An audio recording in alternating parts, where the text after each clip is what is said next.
Hi guys, may panibagong vlog na naman tayo. So ayan guys, November 17, 2023, sold na naman tong Hyundai Tucson natin ngayon araw na to. So check natin, tara, let's go. So ayan guys, may papirma-pirma na si Madam at yung kasama namin dito, okay? So ayan guys. So maganda tong Hyundai Tucson na tong nakuha guys. Ayan o, napakasariwa na ng ginawa namin. So syempre, pre-bopping naman kasi dito guys. Ayan, malinis na malinis talaga siya. Ayan, akala mo bagong-bago pa talaga. So meron kami dito guys na Toyota Wigo guys. Ayan. So ayan, panibagong Toyota Wigo na naman para sa mga mahilig dyan sa Wigo kulay orange. 2020 model, manual transmission. Ayan, para sa mga manual user dyan.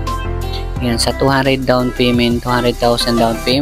So, 10,000 lang yung kanyang monthly. Wow na wow kayo dito guys.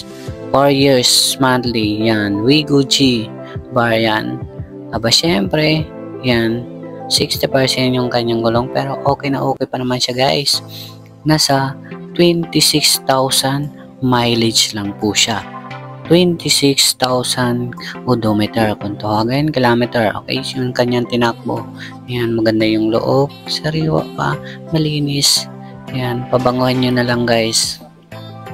Kasi, ayan, kayo na lang mag-ara upgrade dito guys. So, napakaganda pa rin ang loob. Okay, so dito naman tayo guys sa likuran niya.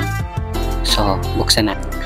Ayan guys, so nandito tayo sa may likuran niya. Ayan, malinis na malinis talaga yung kanyang loob. Wala akong masabi. So, pwede kayo magdalang mekaniko nyo guys.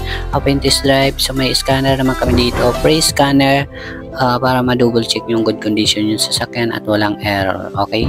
So, ayan guys. Kapag okay na sa inyo, reserve nyo na. So, doon lang guys. Thank you.